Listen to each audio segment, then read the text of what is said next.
Princess Velith Sorenkai had been missing for 12 long years, and everyone in the Celestin Dominion believed she was dead. Her father, High Emperor Kalthos, had sent thousands of ships to search for her across the galaxy, and he had spent countless nights staring at the stars and wondering what had happened to his only daughter.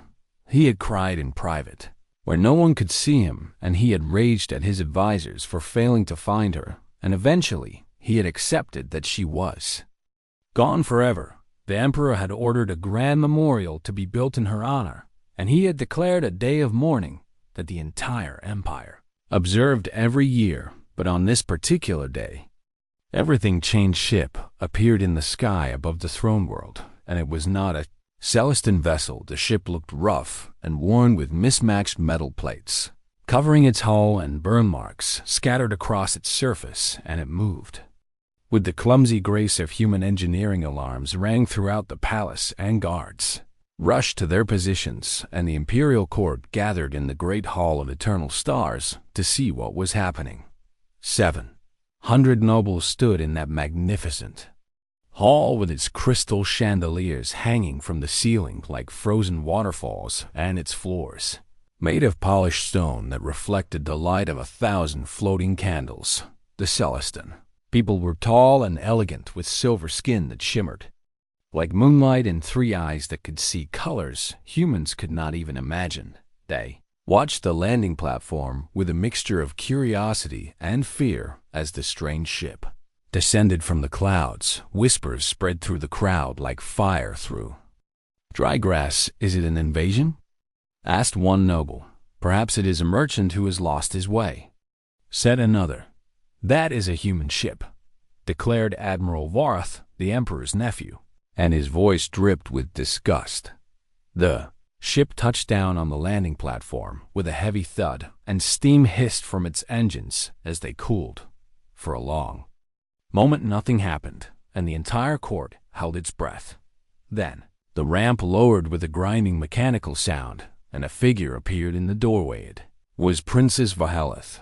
Court gasped as one and several nobles fainted from the shock, because Celestins have very dramatic responses to emotional surprises. But Vahelith looked different from how they remembered her.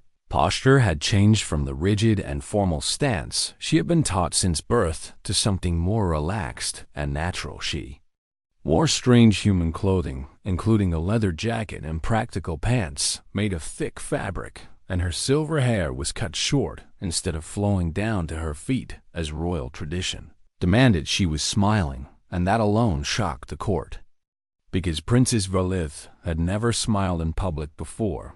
But it was not her appearance that truly silenced the hall. It was the tall human man standing beside her with dark hair and kind eyes, and a face that showed he had lived a hard but honest life. And it was the 2 small children holding his hands. One child had silver-tinted skin like her mother, but with human features and violet eyes that sparkled with curiosity. The other child looked more human, but when he blinked, the court could see that he had 3 pupils in each eye, just like a Celestin High Emperor.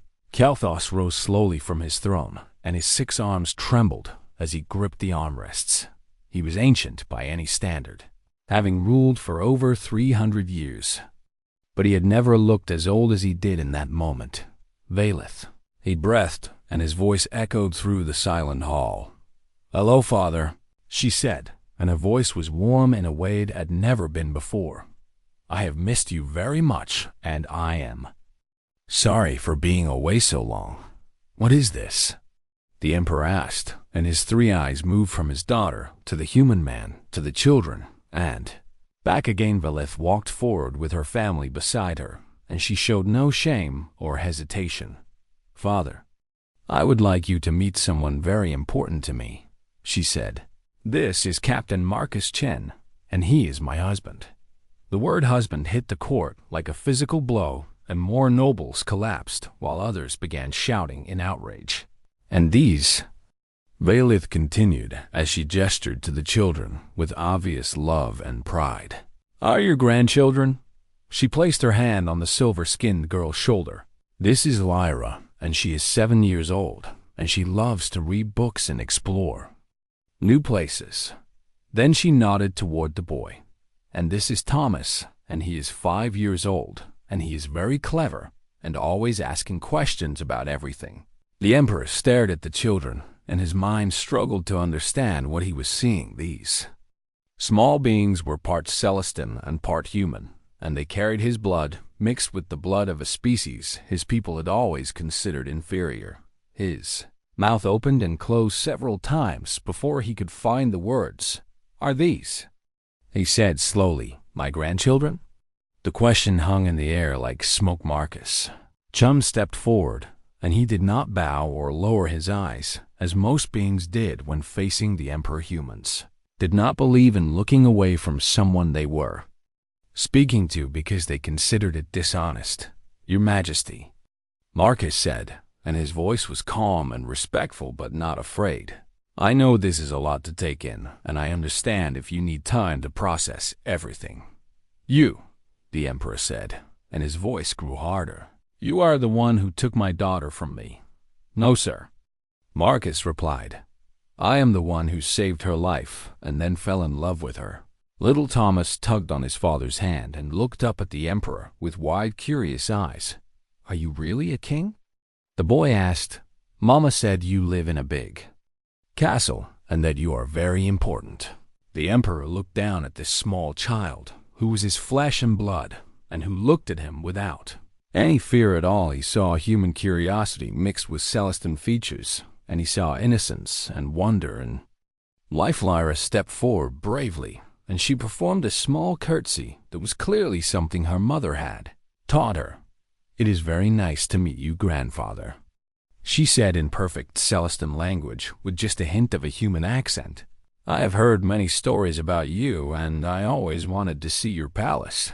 The Emperor felt something crack inside his chest, and he did not know if it was his heart breaking or his heart healing.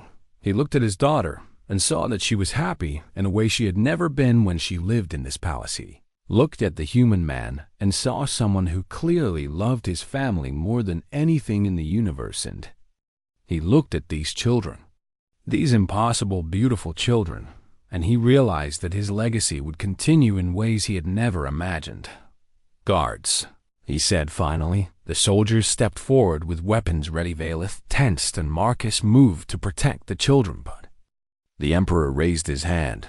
"Prepare the royal guest chambers," he commanded. "My daughter has come home, and she has brought her family with her." He descended the steps from his throne, moving slowly because his old legs ached, and he walked toward the children.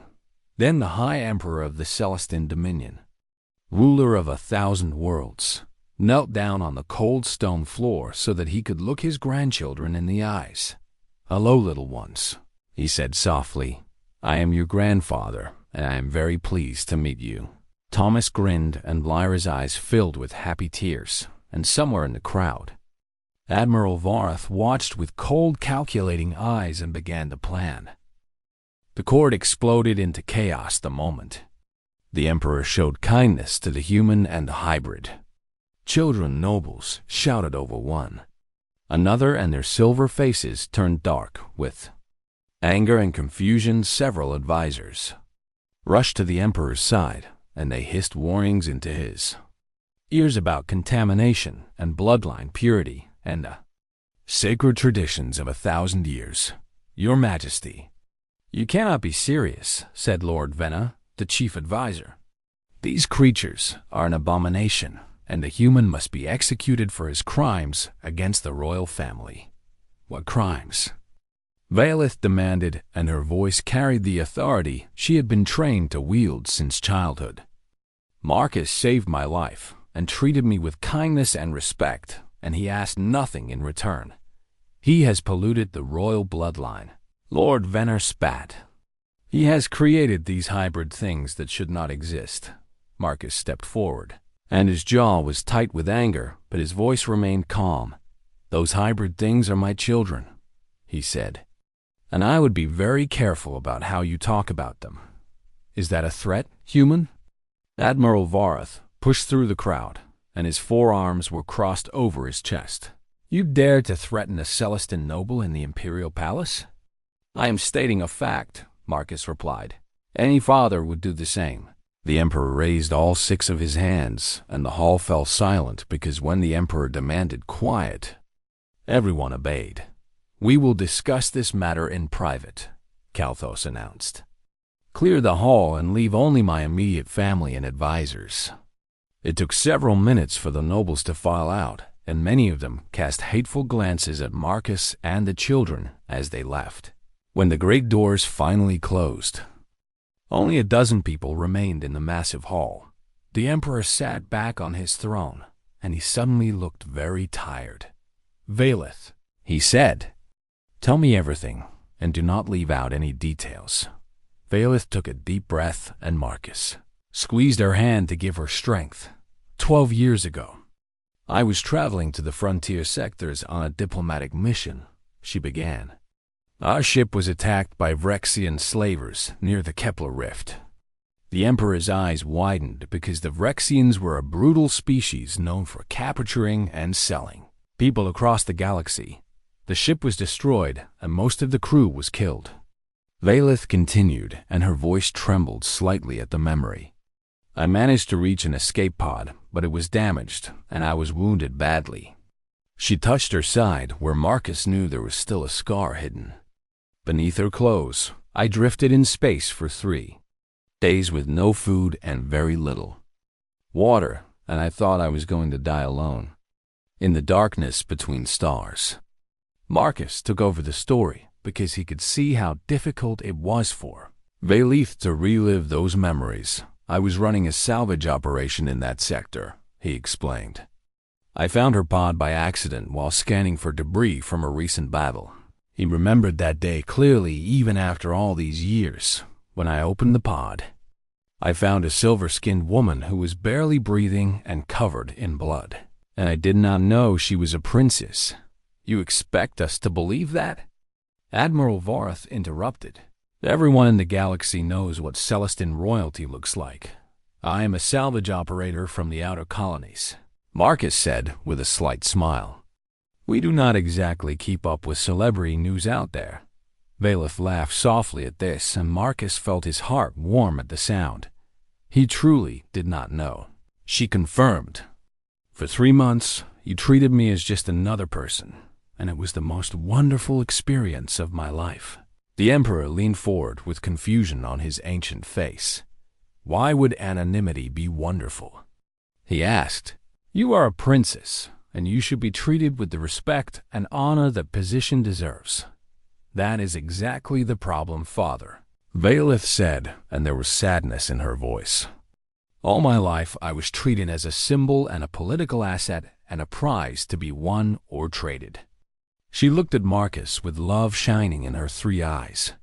Marcus was the first person who ever asked me what I wanted for dinner instead of telling me what I would eat, and he was the first person who laughed at my jokes, instead of pretending they were funny because I was royal.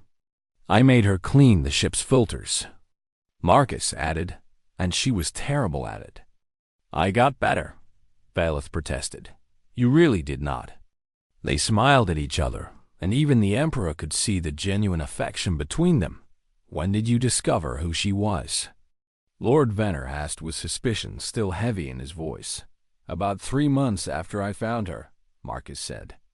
We stopped at a space station, and I saw her face on a missing persons display, and I realized I'd been living with the most wanted woman in the galaxy.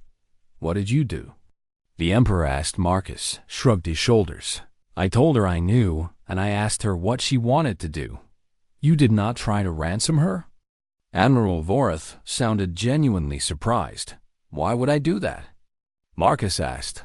By that point she was my friend and my partner, and I was already falling in love with her. The Emperor studied the human carefully, and he tried to understand this strange creature who had saved his daughter, and asked for nothing and offered her freedom, when he could have demanded wealth beyond imagination. And you chose to stay with him? Kalthos asked his daughter. I chose to stay with him, Valeth confirmed, and it was the best decision I ever made. She gestured to Lyra and Thomas, who had been sitting quietly on the steps watching the adults talk. "We built a life together, Father, and we had these beautiful children, and we were happy." "Then why did you come back?" the Emperor asked. Velith's expression grew serious.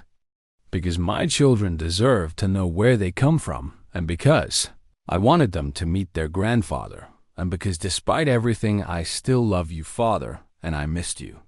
Tears began to form in the Emperor's eyes, and he did not try to hide them. "I searched for you for so long," he said, and his voice cracked with emotion. "I sent fleets to every corner of the galaxy, and I offered rewards that could have bought entire planets, and I never stopped hoping that somehow you were still alive." "I know, Father," Velith said softly, "and I'm sorry for the pain I caused you, but I'm not sorry for the life I chose." Little Lyra stood up and walked toward the throne with the fearless confidence that only children possess. "Grandfather," she said, "please do not be sad anymore, because Mama and Papa love each other very much, and Thomas and I are very happy." The Emperor looked at this small girl, with her silver skin and human expressions, and her violet eyes full of concern for him. "How can you be so brave, little one?" he asked. "Papa says that being brave is not about not being scared," Lyra explained. "It is about doing the right thing even when you are scared." The Emperor glanced at Marcus, who simply nodded. "She listens better than I expected." Marcus said Kalthos felt something shift inside him as he watched his granddaughter speak wisdom taught to her by a human. Perhaps his people had been wrong about humans all along. Perhaps there was strength in this species that the Celestins had failed to recognize. But before he could speak, Admiral Vorath stepped forward, and his face was twisted with disgust. "This is all very touching," the Admiral said coldly.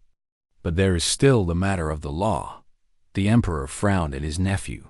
"What law?"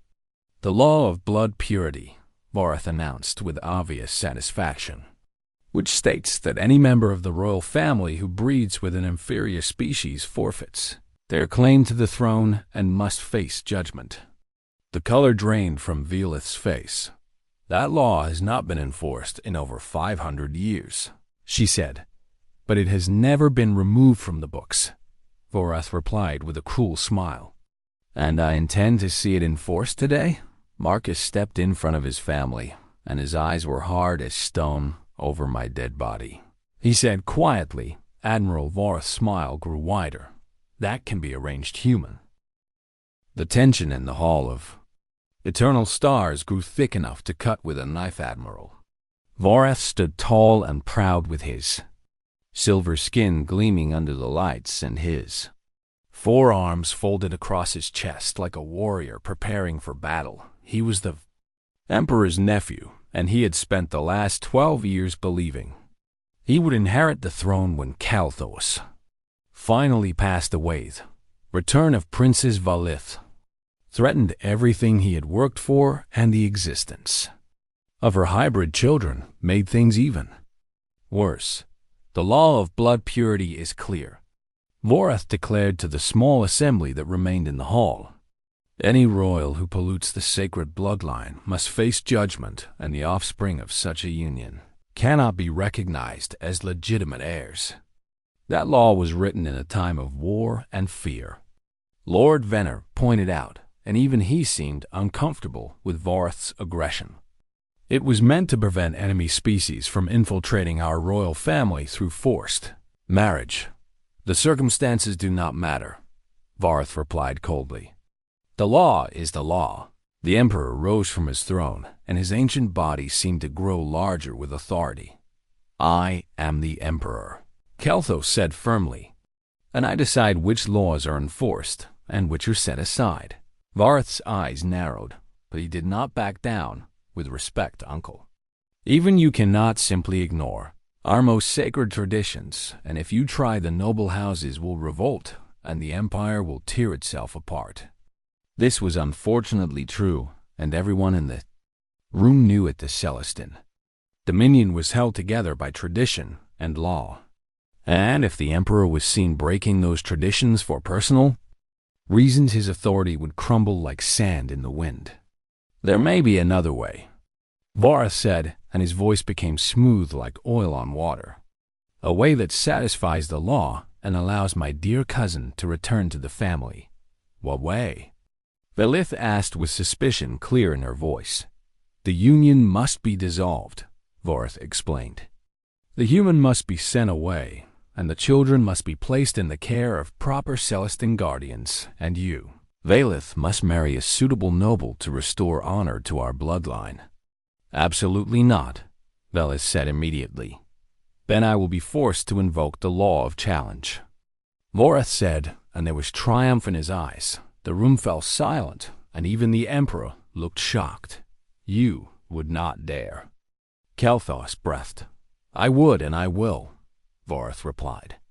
Unless the human agrees to leave willingly. Marcus stepped forward, and he looked confused because he did not know all the ancient Celestine laws. What is this law of challenge? He asked. Velith grabbed his arm, and her grip was tight with fear. It is an old tradition, she explained quickly. When there is a dispute that cannot be resolved through negotiation, either party can demand a fight, and the winner is proven right by combat. Trial by combat.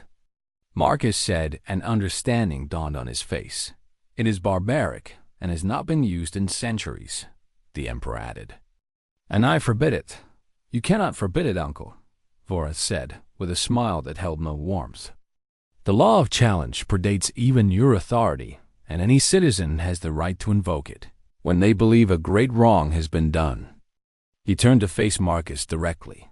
I accuse this human of crimes against the royal family, including kidnapping, corruption, and the defilement of sacred blood, Vareth announced in a formal tone. And I demand trial by combat to prove his guilt. He is innocent of all those charges.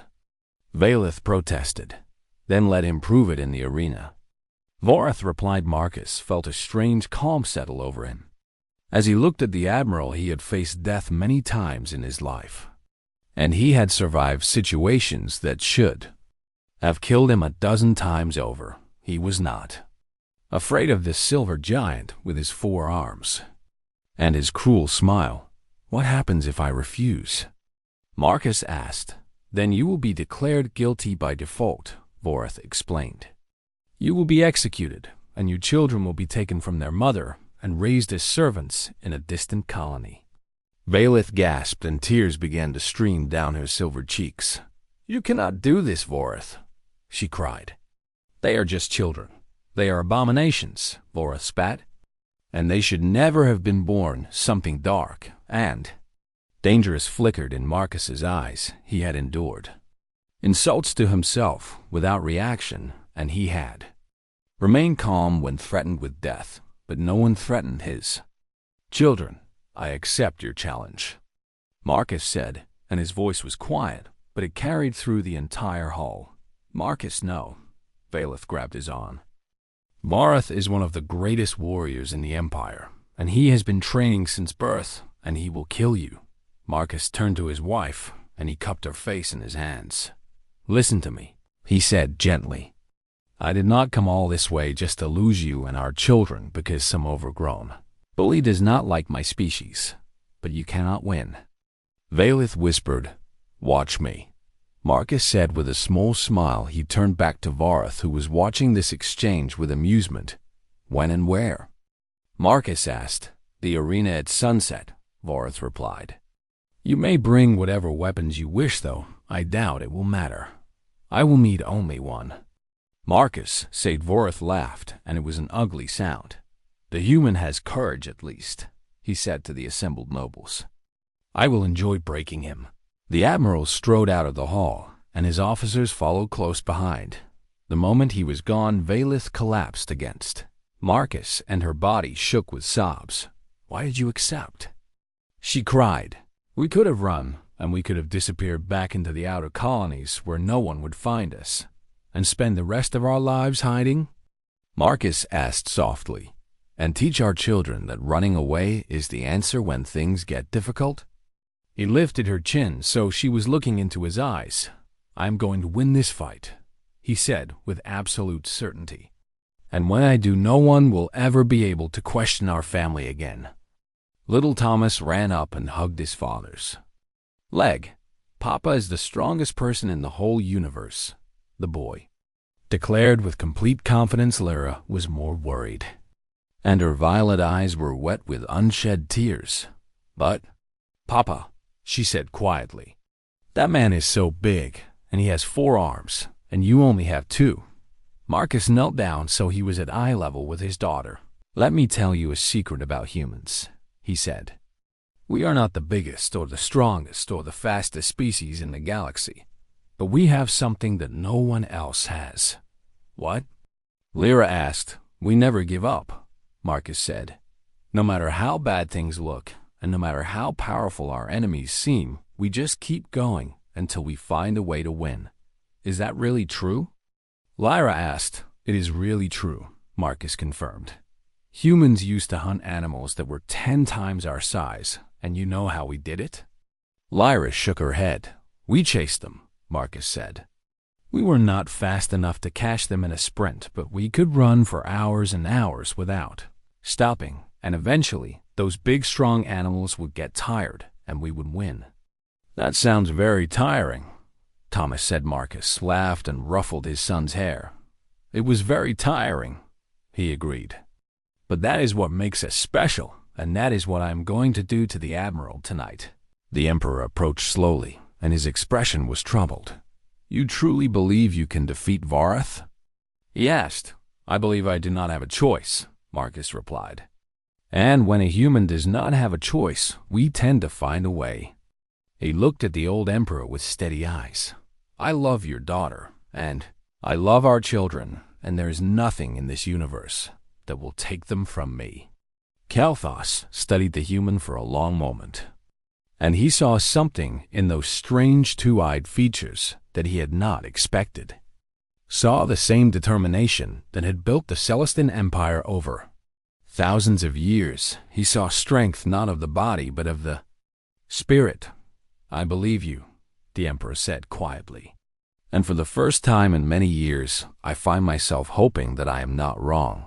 Marcus nodded and then turned to his family. "I need to prepare," he said.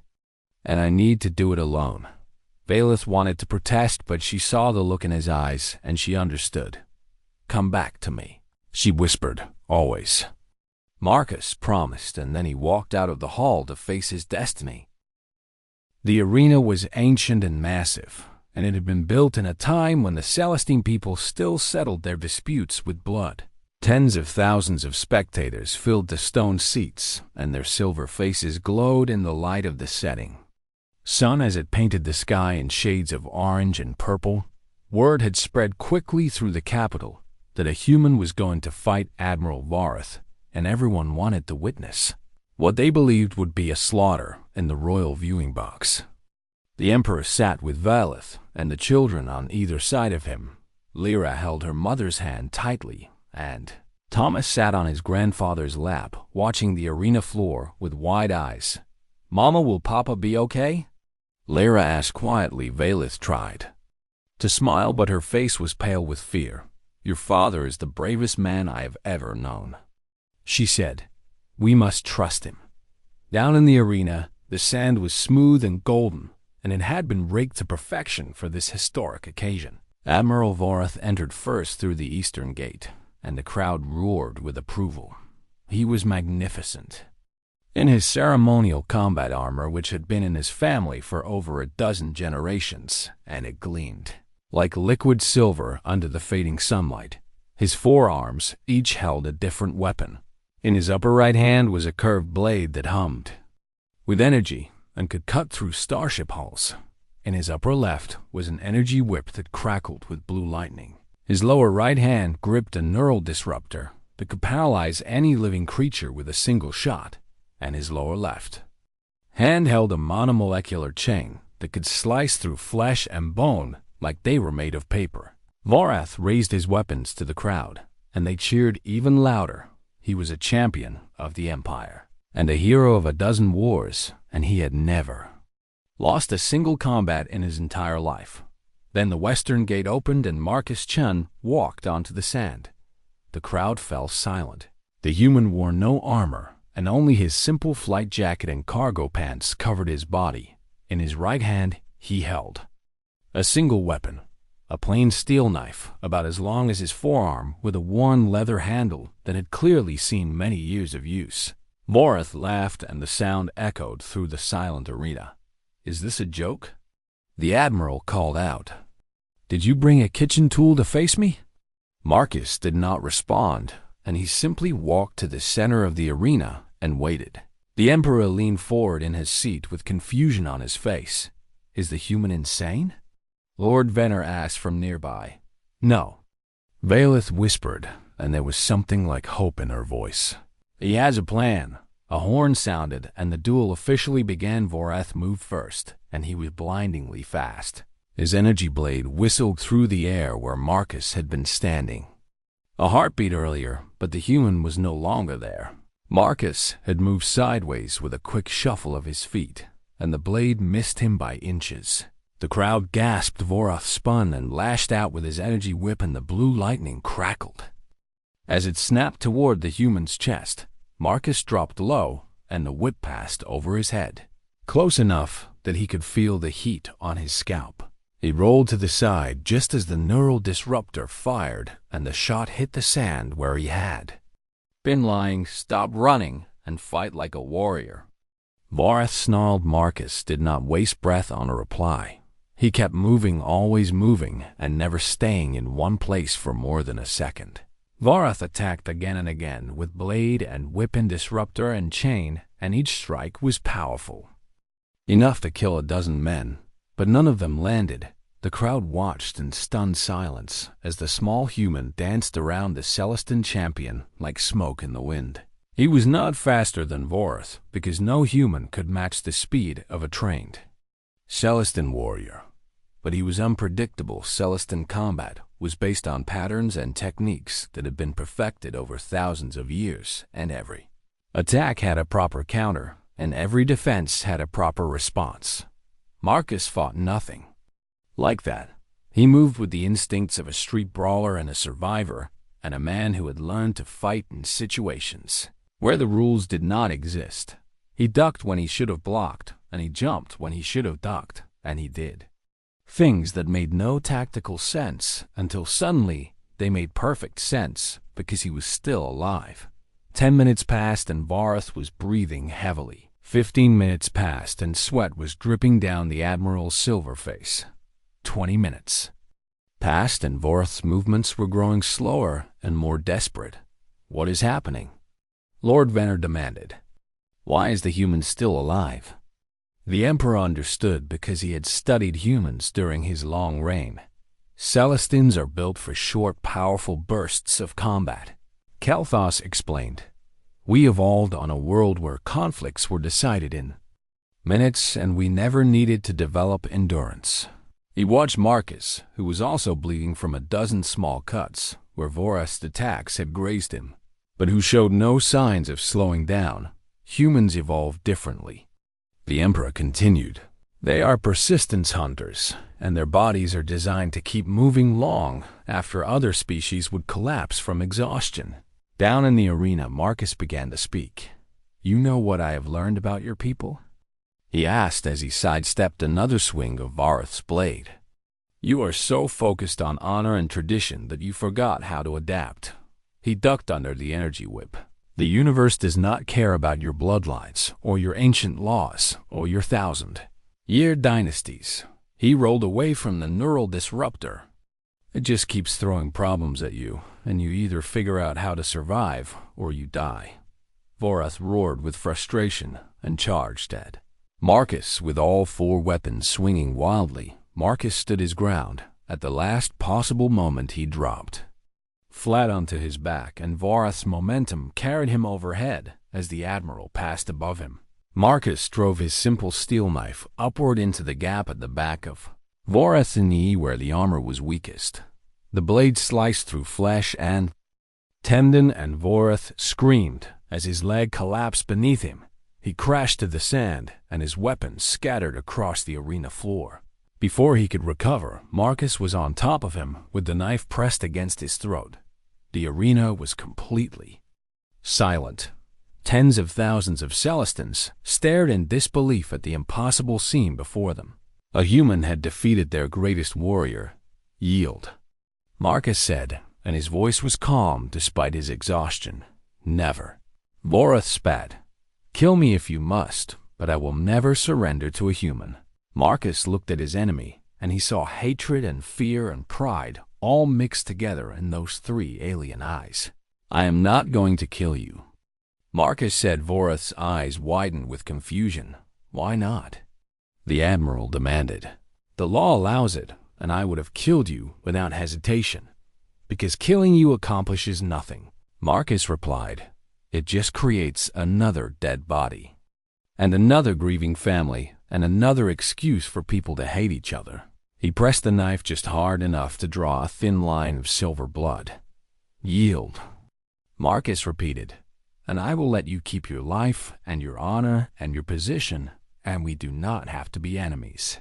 He looked toward the royal box where Valeth was crying with relief, and where his children were cheering. My children could use an uncle who chose peace over pride. Marcus said. Voreth lay still for a long moment, and the entire arena held its breath. Then something changed in the Admiral's eyes. He had been prepared to die with honor, but he had not been prepared for mercy. I yield, Voreth said finally. And? His voice was barely a whisper. Marcus removed the knife from his throat and stood up slowly. His legs were shaking, and his body was covered in blood, both his own and Voreth's, but he was standing. He raised his knife to the sky, and the setting sun glinted off the simple steel blade. For a heartbeat, nothing happened. Then someone in the crowd began to cheer. The sound spread like wildfire until the entire arena was thundering with applause, and Celestins were shouting praise for the human who had fought with courage and won with mercy. In the royal box, the Emperor watched with tears streaming down his ancient face. He had witnessed something historic today. Not just the defeat of his nephew, but the birth of something new, a human. Had shown his people that strength was not always about power, and that victory did not require cruelty. Valeth rushed from the box and ran across the sand and threw herself into Marcus's arms. You did it, she sobbed. You actually did it. I told you I would. Marcus said with a tired smile. Lyra and Thomas came running after their mother, and they crashed into their father's legs with enough force to nearly knock him over. Papa, that was amazing, Thomas shouted. You were so brave, Lyra added. Marcus looked down at his family, and despite the pain and exhaustion, he smiled. I had something worth fighting for, he said. In the sand nearby, Admiral Voreth watched this reunion, and something shifted in his heart. The human had spared his life and asked for nothing in return. Perhaps there was honor in these strange creatures after all. The celebrations lasted for 7 days and 7 nights. Every city in the Celestin Dominion held feasts and parades in honor of the returned princess and her remarkable human husband. The story of Marcus Chun spread across the empire like fire, and people told tales of the human who fought with courage and won with mercy. Children played games where they pretended to be Marcus facing Admiral Voreth, and even some Celestin warriors began to study human fighting techniques, but not everyone was happy. There were protests in some of the more traditional regions where nobles spoke against the mixing of species, and there were 3 separate assassination attempts in the first month alone. Marcus handled all of them with what Valeth described as profoundly irritating competence. The first assassin was caught by Marcus before she even reached the palace grounds, because he noticed she was walking against the flow of foot traffic in a way that suggested she was trying too hard to blend. In the second, assassin poisoned Marcus's drink at a formal dinner, but Marcus had learned long ago to always smell his beverages before drinking them, and he noticed the bitter scent of the toxin immediately. The third assassin actually managed to reach their bedroom, but Marcus had set up a simple alarm using a thread and some small bells, and he was awake and ready when the door opened. The assassin found himself pinned to the floor with a knife at his throat before he even understood what had happened. After that night, the Emperor assigned a full squad of royal guards to protect the family. Marcus accepted them politely, but everyone knew he could have handled things himself too. Months after the duel, High Emperor Kalthos held a grand ceremony in the Hall of Eternal Stars. The same nobles who had gasped in horror at Marcus's arrival now stood in respectful silence as the Emperor made his announcement. By my authority, as High Emperor of the Celestin Dominion, I hereby formally recognize Marcus Chun as Prince Consort and grant him all the rights and privileges of that station. The crowd murmured with surprise, because no alien had ever held noble rank in Celestin history. But the Emperor was not finished. Furthermore, I recognize Lyra Sorenkai Chun and Thomas Sorenkai Chun as my legitimate grandchildren and heirs to the throne of the Celestin Dominion. This announcement caused an uproar that took several minutes to calm down. When silence finally returned, the Emperor looked out at the assembled nobles with hard, ancient eyes. I have ruled this empire for over 300 years, he said, and I have watched our people grow proud and stagnant and afraid of change. He gestured to Marcus and Valith and the children who stood beside the throne.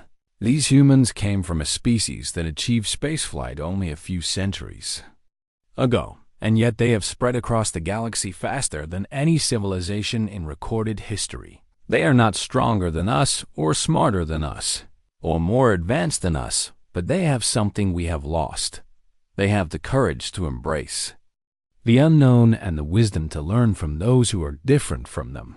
My grandchildren carry human blood, and I am proud of that fact because it means our dynasty will be stronger and more adaptable than ever before.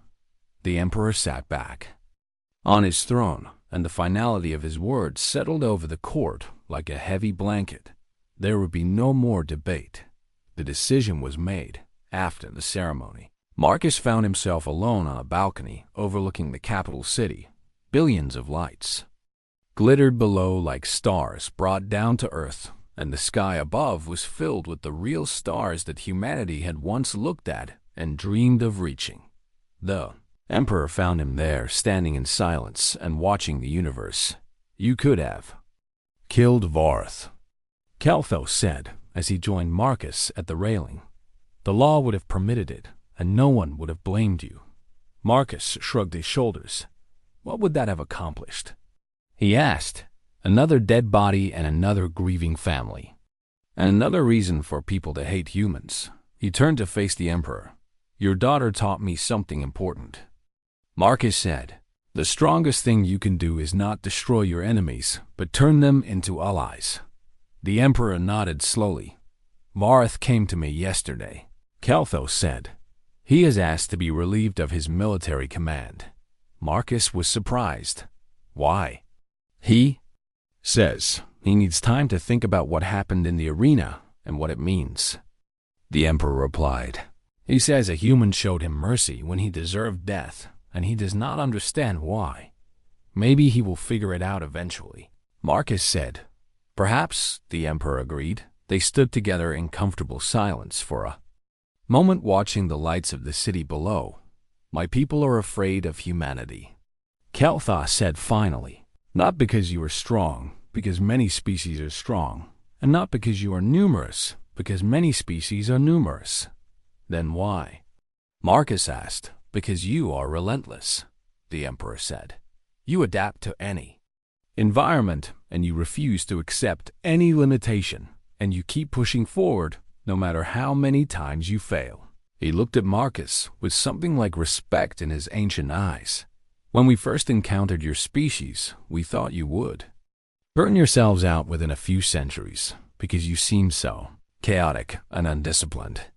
Instead, you spread across the galaxy like wildfire, and now my own grandchildren carry your blood. Is that such a bad thing? Marcus asked with a slight smile. The Emperor was quiet for a long moment. No, he said slowly. I am beginning to think it might be the best thing that ever happened to us. He placed one of his 6 hands on Marcus's shoulder. My daughter chose well, and my grandchildren will be remarkable. They are already remarkable, Marcus replied. Lyra spent 3 hours today convincing your chief archivist that human fairy tales should be added to the Imperial Library, and Thomas figured out how to reprogram his tutorial drone to tell jokes.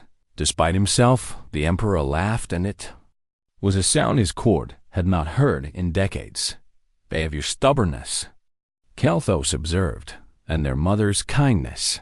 Marcus added below in the palace gardens. Valeth walked with her children under the alien stars. Lyra was pointing at the sky and explaining the Earth constellations her father had taught her, while Thomas was chasing the bioluminescent insects that floated through the garden. Like living lanterns, 2 bloodlines and 2 civilizations merged into one family. Emperor watched them, and for the first time since losing his daughter 12 years ago, he felt something he had forgotten: the shape of hope. I am dying, the Emperor said quietly. Marcus turned to look at him with concern. How long? He asked. A few decades, perhaps, Kelthos replied. Long enough to watch my grandchildren grow and to teach them what I know. He smiled, and it was a peaceful expression. Long enough to see what kind of future they will create. Marcus nodded with understanding. They will make you proud, he said. They already do, the Emperor replied. 50 years later, Empress Lyra Songhai Chen would unite the Celestin Dominion with the Human Federation and forge an alliance that would reshape the galaxy. Her brother Thomas would become the greatest explorer of his generation, and he would chart paths to distant galaxies with the stubbornness of his father and the grace of his mother, Admiral Vorath, would become one of their most trusted advisors, and he would often tell the story of how a human, with a simple knife, taught him the true meaning of strength. And the legend of Marcus Chun would be told for thousands of years across 100 worlds. The human who won a duel with mercy, the father who fought for his family, the man who changed an empire. But that is a story for another time. This story ends where all the best stories end, with a family together looking up at the stars and dreaming of tomorrow.